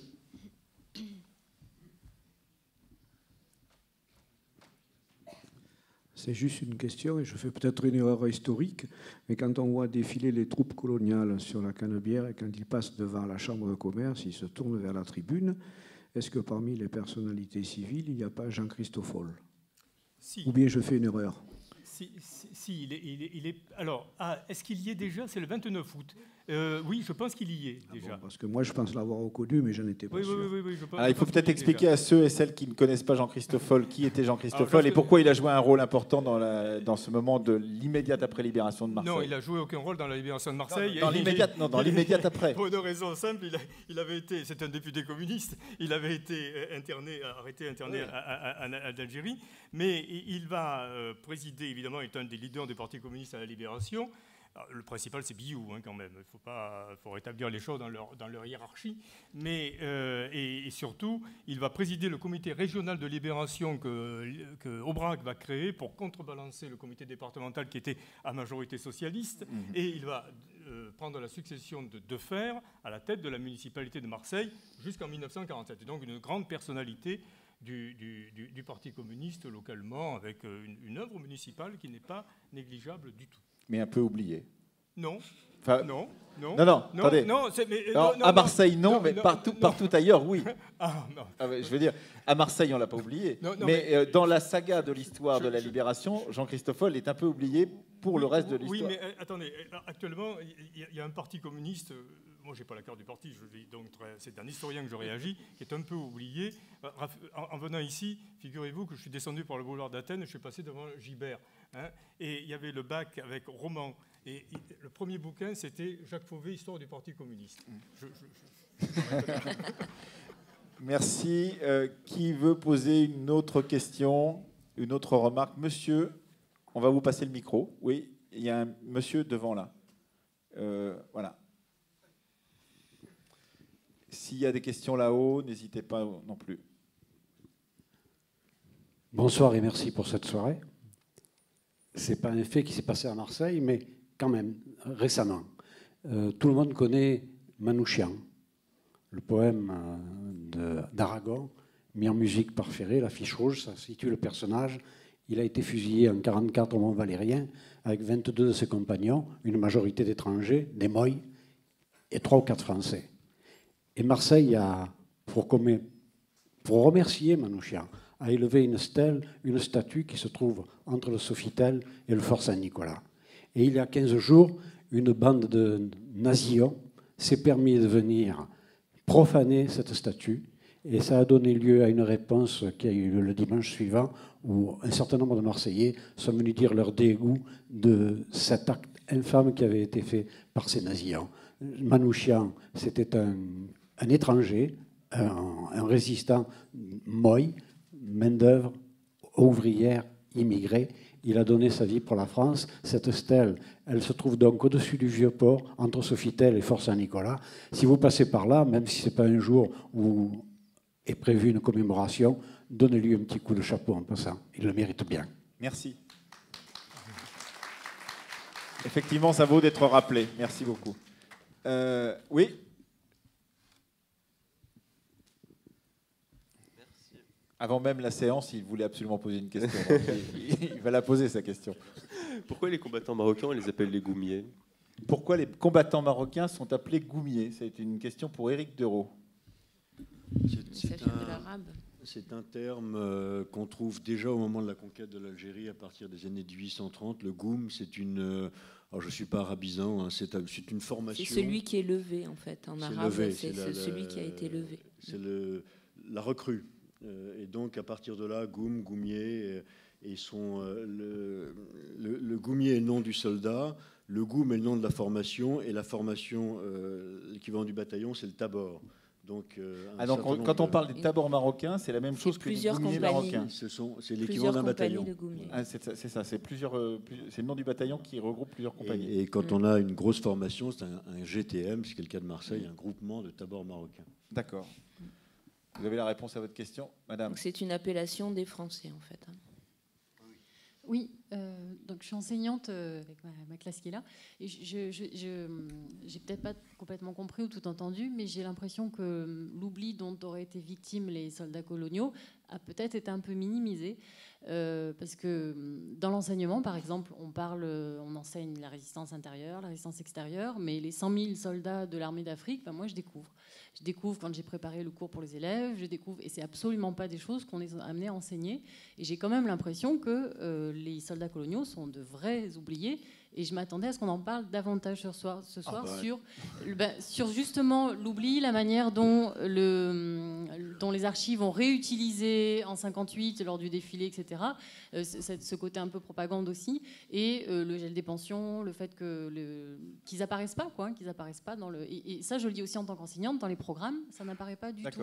Et je trouve que ça serait quelque chose à revaloriser, ne serait-ce que de le mentionner, comme on parle de la résistance intérieure-extérieure. Voilà, c'est pas des choses qu'on nous demande de transmettre, qui sont pas dans même les ressources d'accompagnement au programme. Les programmes d'histoire-géographie au collège comme au lycée. Éric Dereau qui passe sa vie à essayer de réhabiliter les troupes coloniales. Là, vous allez donner un sacré coup sur la tête, là, parce qu'il essaye depuis 30 ans de le faire. Et ça, si vous-même, vous ne le savez pas, c'est qu'il y a vraiment un problème. On a parlé de beaucoup de choses, mais du coup, cet aspect-là n'a pas été, à mes yeux, à mon goût, peut-être suffisamment évoqué. D'accord. Éric Dereau. Plusieurs choses. D'abord avec Pascal Blanchard, que je crois beaucoup d'entre vous connaissent. On a quand même fait beaucoup de livres, beaucoup de films. On a même fait un manuel scolaire pour les collèges et lycées du continent africain. Je crois que maintenant, tout de même, dans les programmes scolaires, il y en avait beaucoup de questions. Il y a une chose qui est importante, comme je ne sais pas ce que pense Marilyn et vous, c'est qu'il ne faut pas oublier qu'au moment des indépendances, les troupes coloniales, elles avaient un regard assez étrange porté sur elles. C'est-à-dire que pour les jeunes États africains, par exemple, les tirailleurs, il ne faut pas oublier que certains États africains étaient très engagés, comme le Mali avec Modibo Keïta ou la Guinée avec Touré. Les tirailleurs étaient interdits de séjour. En Afrique du Nord, en Algérie en particulier, les tirailleurs algériens étaient des suppôts du colonialisme français, c'est des collaborateurs.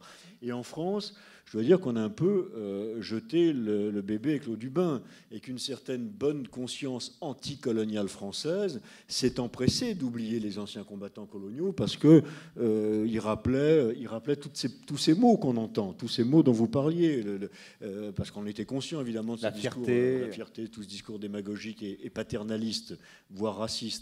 Et je crois que ça a contribué, et je veux dire là, toute la classe politique entière, toute tendance confondue, a un petit peu oublié. Je vais juste raconter une anecdote. En 1992, au moment où j'ai fait cette série de films, nous avons décidé avec des anciens militaires, je veux dire que, et beaucoup de nos amis ici peuvent en témoigner, ce sont souvent les associations d'anciens combattants français qui ont vraiment mené le combat de réhabilitation et de décristallisation des pensions.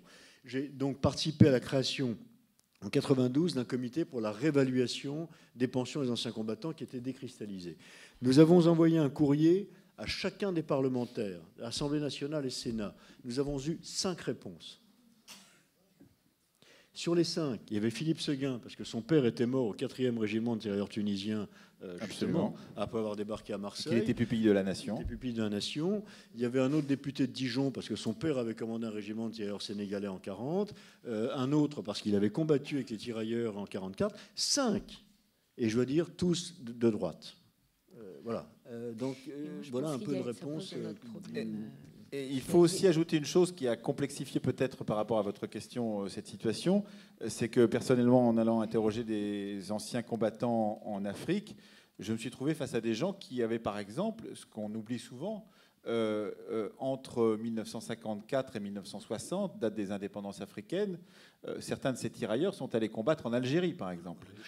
Ils sont allés combattre en Indochine, mais surtout en Algérie, qui était plus proche, et ils ont été jusqu'en 1960 des combattants de la colonisation dans un pays en voie de décolonisation, là où ils allaient combattre, mais dans un pays qui était le leur, aussi en voie de décolonisation.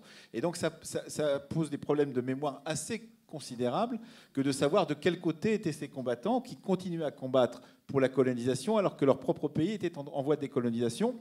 Ce qui fait que entre fierté, collaboration, trahison de la cause indépendantiste, ils ont eu pendant un certain temps une difficulté à se positionner dans la mémoire collective, mémoire de leur pays, mais également mémoire de la France ou mémoire des pays où ils avaient combattu au nom de la France contre la métropole, par exemple, là où des gens se battaient contre la métropole. Jean-Marie Guillon ? Non, mais pour réagir à la question des manuels et Bon, quelle place y a-t-il dans les manuels sur le débarquement en Méditerranée ?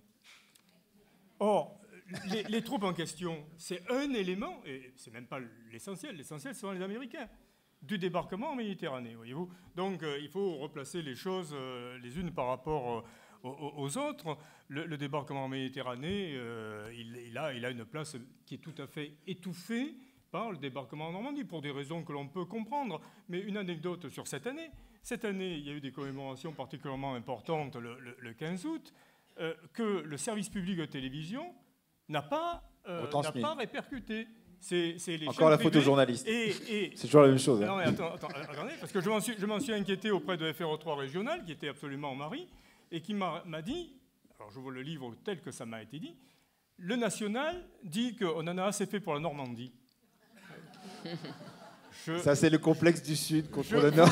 Non, mais je vous le livre tel que ça m'a été livré. C'est-à-dire qu'à partir du moment où on en a fait pour la Normandie, c'était vraiment pas la peine de le faire pour la Provence. C'est tout. Je signale à ce propos qu'il y a un très bon travail de Serge Barcellini sur l'utilisation de la Normandie et de la Provence par la classe politique dans les commémorations. C'est tout à fait passionnant. La façon dont le général de Gaulle se réapproprie la Provence parce qu'il veut plus avec les Américains entendre parler du débarquement de Normandie, et la façon dont Mitterrand à nouveau se réaccapare le débarquement de Provence, etc. C'est tout à fait intéressant de voir l'instrumentalisation qui est faite de ces deux lieux. Absolument.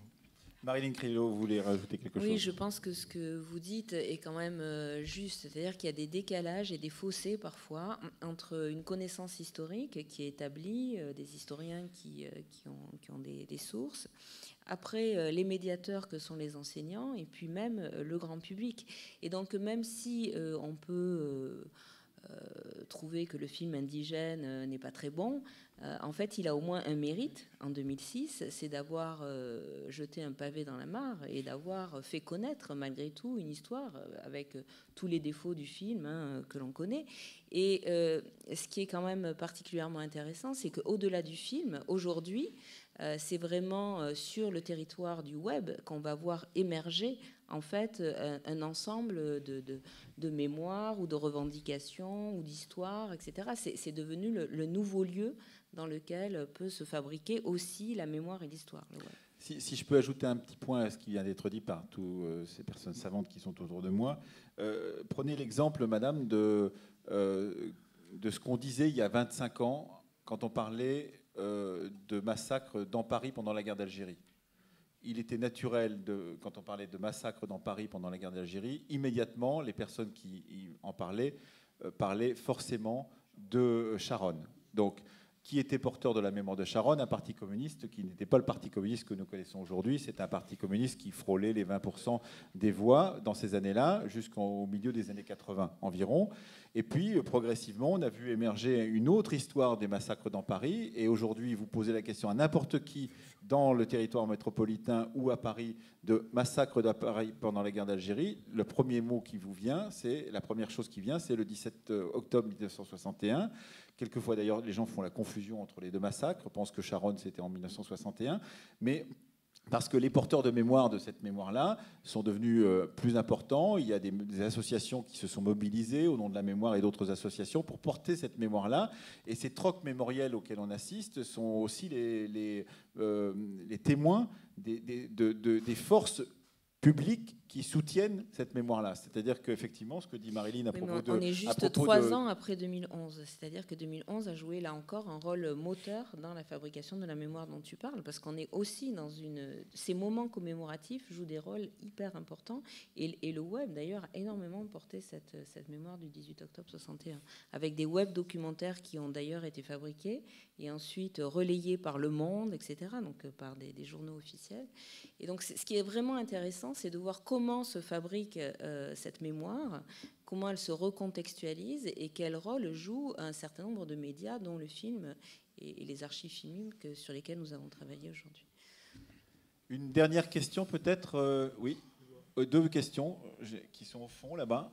J'ai une main tout au fond et une main qui s'est levée un peu plus devant. La première qui a le micro pose sa question. Voilà, vous avez gagné, mademoiselle. Allez-y. Bonsoir. Vous avez parlé en fait des anciens tirailleurs qui étaient engagés avec l'armée coloniale pendant les décolonisations. Il y a quand même des anciens tirailleurs qui se sont engagés au contraire pour le combat national. Bien non sûr, bien sûr.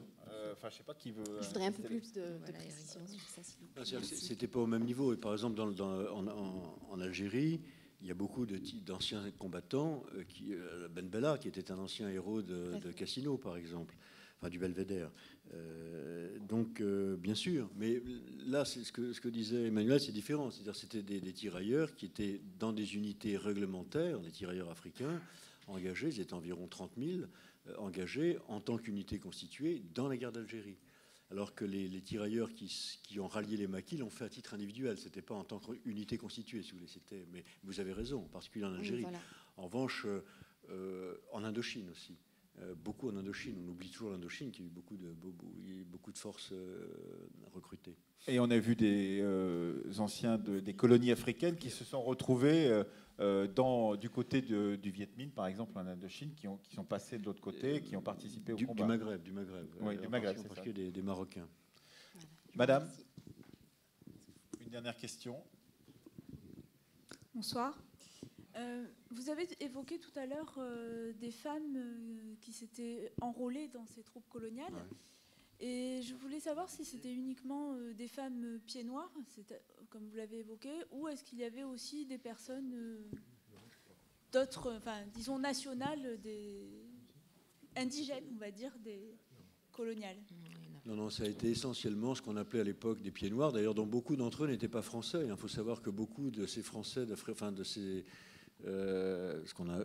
Européens d'Afrique du Nord, beaucoup d'entre eux n'étaient pas français, étaient espagnols, étaient maltais, étaient italiens, beaucoup d'Espagnols, à Oran en particulier, et qui aussi se sont engagés aussi souvent pour justement conquérir des droits. Et donc ces femmes qui ont été mobilisées l'étaient dans la population européenne. Il y en a eu exactement 10 000, ce qui est beaucoup sur une population européenne qui à l'époque devait représenter environ 1 million d'habitants. Et donc elles ont essentiellement servi comme ambulancières, comme infirmières ou dans les services, les transmissions, etc. Mais pas de femmes d'origine maghrébine, musulmane. Oui, j'avais une question que j'avais oubliée ici de monsieur qui veut absolument poser une question. Il a raison, parce que je l'ai complètement... Oui, donc justement, qui connaît parfaitement bien le sujet. Et ça sera la dernière question que je prendrai ce soir. Je suis désolé.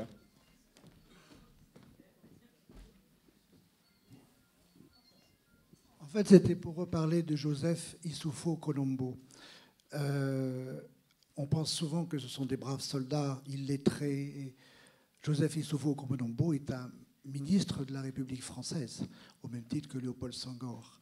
Il est le fondateur de la Croix-Rouge africaine. Il a été je ne sais combien de fois ministre de la Haute-Volta avant de devenir Premier ministre et d'être jeté en prison par Thomas Sankara. Ce qui lui permet de méditer pendant quelques années en prison pour constater d'une part que cette histoire des soldats coloniaux est absolument, totalement absente. On est au 40e anniversaire de la libération en 1984. Et c'est à partir de ce moment-là que, pour occuper son temps libre, il écrit ses mémoires que l'on voit dans sa valise qu'il ouvre avec le reportage de 1994. Le témoignage de Joseph Issoufou Colombo est le seul témoignage de soldats coloniaux qui a été diffusé à la télévision, toutes chaînes confondues, en 1994. J'avais fait le tour à l'époque. Il n'y a rien d'autre. Donc effectivement, il y a bien eu une occultation, que vous avez bien raconté, cette double occultation qui est à la fois qui vient de la France, qui s'est décolonisée, et de ces États qui ont acquis l'indépendance et qui préfèrent oublier qu'à un moment donné, ils ont été sous la suzeraineté française. Effectivement, le surgissement est dans les années 80, on va dire début des années 90, mais en 94, même dans les médias, il n'y a rien. Depuis, en l'espace de 10 ans, il s'est passé beaucoup de choses. Et dans les manuels d'histoire, effectivement, il y a un début de surgissement, notamment en relation avec le film indigène. Si tu permets, Grégoire, il n'y a rien sur les Noirs, sur les soldats noirs, pas sur les Nord-Africains.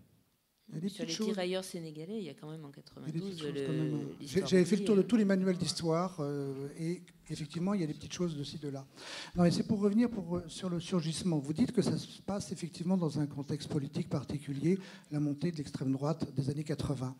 En fait, je me demande s'il n'y a pas deux autres facteurs que je voudrais juste exposer. Le premier, c'est la marche des beurs, où étrangement, effectivement, les jeunes d'origine immigrée s'interrogent sur leur ancrage dans la société française Et ils vont découvrir l'histoire de leurs grands-parents. 1983. Voilà, et c'est le mot de Jamel Debbouze qui dit « Je suis d'ici parce que mon grand-père s'est battu pour la France ». Mais il y a également une deuxième histoire, c'est le surgissement de ces anciens combattants qui déboulent dans le territoire français parce qu'effectivement, ils découvrent qu'ils ont droit au RMI, c'est-à-dire une pension militaire qui, tout d'un coup, va être multipliée par 10. Ils ont toujours confondu le RMI avec leur pension militaire. Et ils se rendent compte qu'il faut qu'ils viennent en France pour faire valoir leurs droits. Et tout d'un coup, ils apparaissent dans le paysage. Et c'est cette double rencontre de ces vieux qui arrivent en France, alors qu'ils n'ont rien à y faire, et de ces jeunes qui, tout d'un coup, s'interrogent sur leur propre identité, qui fait que cette histoire, tout d'un coup, elle va vraiment être prise à bras-le-corps. Voilà, c'était juste une constatation. Merci de cette analyse. Merci, merci à tous et merci à toutes. Un dernier mot de Thierry Fabre, je crois. Non, juste pour accueillir le président de l'association des Amis du MUSEM, René Faure, qui est donc notre nouveau partenaire qui nous accompagne depuis longtemps. Et puis voilà, pour dire qu'il va y avoir juste après cette séance un pot qui vous est proposé. Et donc René Faure, quelques mots, puisque vous avez une annonce à faire pour un nouveau membre éminent de l'association des Amis. Tout à fait, merci Thierry. Oui, les Amis du MUSEM, cette année, ont décidé de soutenir les lundis du MUSEM, et pas comme on faisait traditionnellement une acquisition.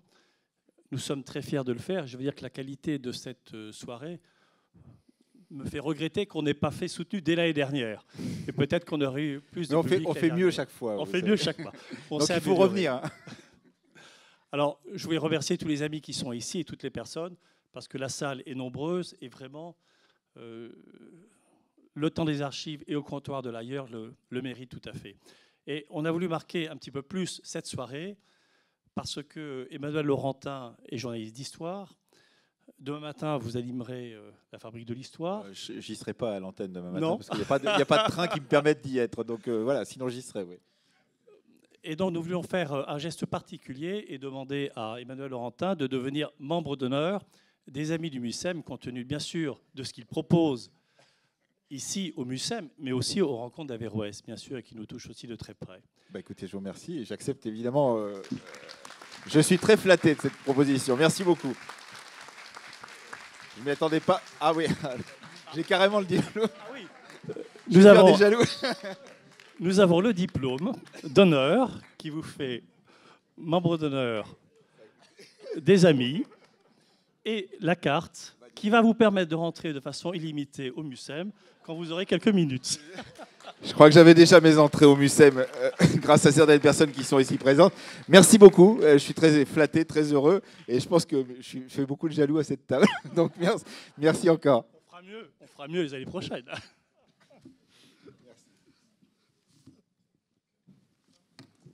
Il y a un pot qui vous attend dans le hall. On est très heureux de prolonger cette soirée.